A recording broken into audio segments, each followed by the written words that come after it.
Homes Today will now top this hour. This will be headed by Miss Audrey Forshey, who is a well-known RE/MAX real estate agent as well as a real estate advisor. Today, Miss Forshey has a well-known senior loan officer alongside her. His good name is Barry Filderman. The topic of discussion will rotate around self-employed borrower. Let's see. Hello viewers, thank you for joining us. This is Homes Today with Audrey Forshey. I'm a RE/MAX agent in Montgomery County, Maryland, and we have our friend Barry Filderman, who is a mortgage loan officer in Maryland, and he's joining us today. And today our topic is going to be the self-employed borrower. Many of us own our own companies, and some of the rules are different for us when applying for a mortgage to purchase a home.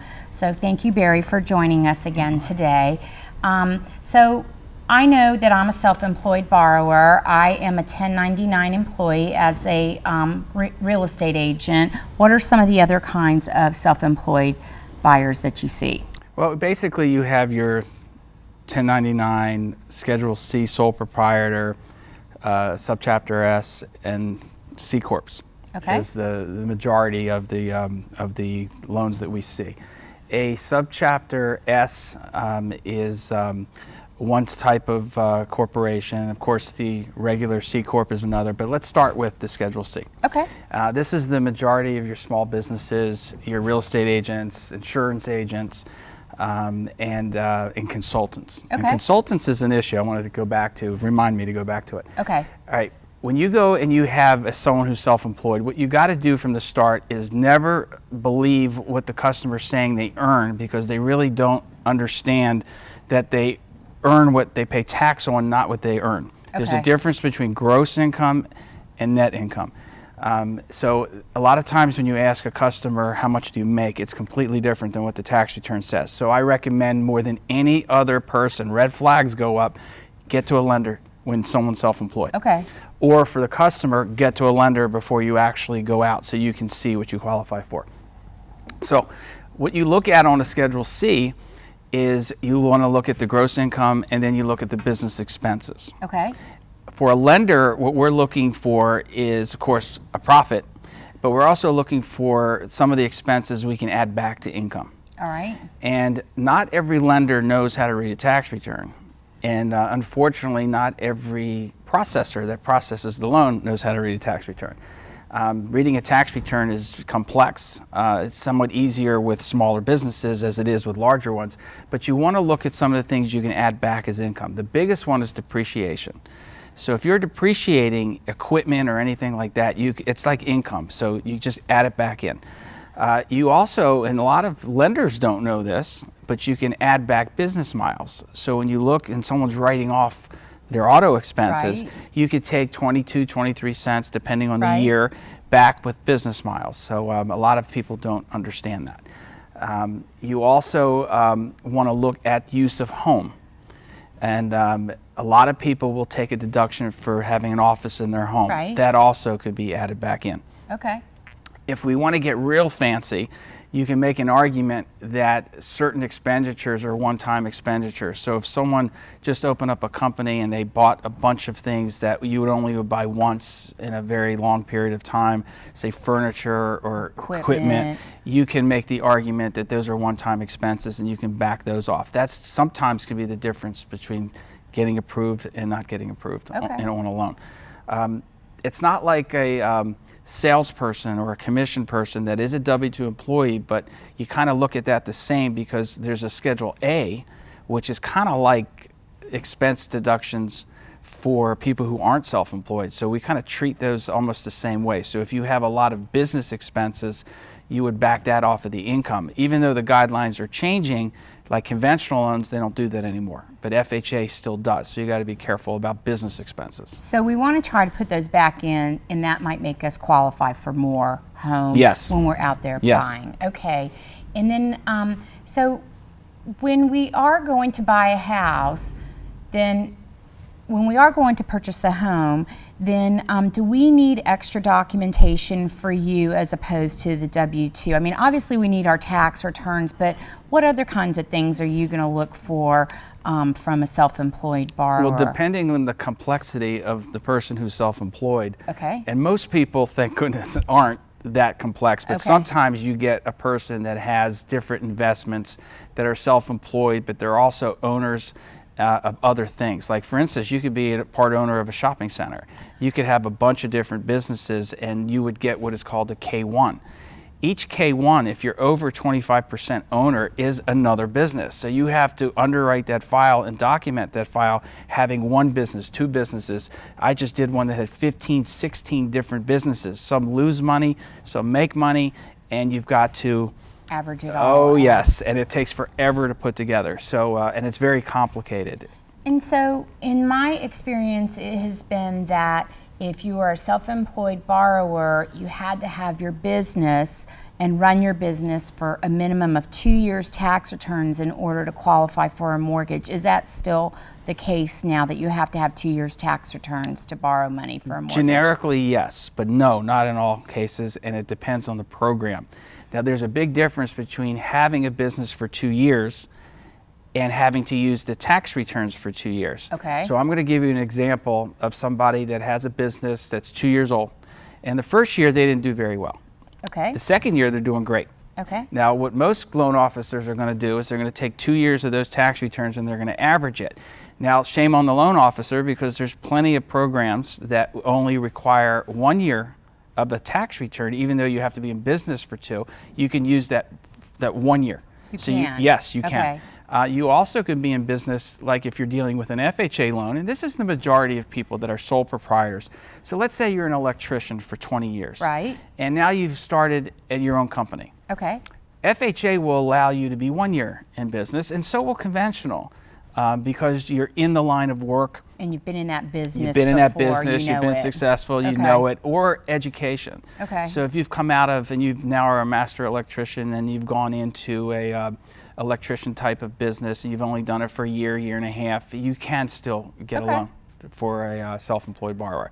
So there never is anything, rarely is there anything that is just absolutely 2 years. Okay. Or absolutely, there's always exceptions in most cases. Sometimes it's black and white, but in most cases there's always exceptions.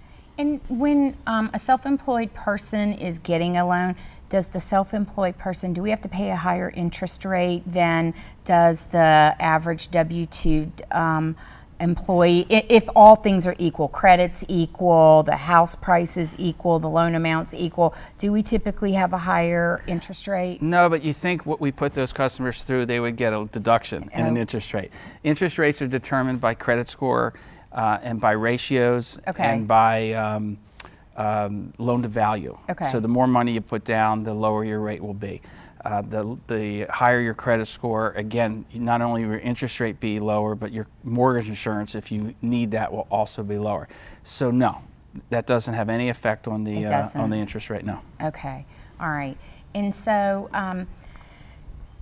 if I want to refinance, is it the same qualifications? Let's say I want to refinance my home. Is it the same qualifications in terms of getting the regular mortgage, or is a refinance easier for a self-employed person if you already own the house? I know it's how much equity you have in the house and all that sort of stuff, but is there a streamline, if you will, or is... That's the key word. Streamline. Yes, if you qualify for a streamline, so FHA has streamline programs,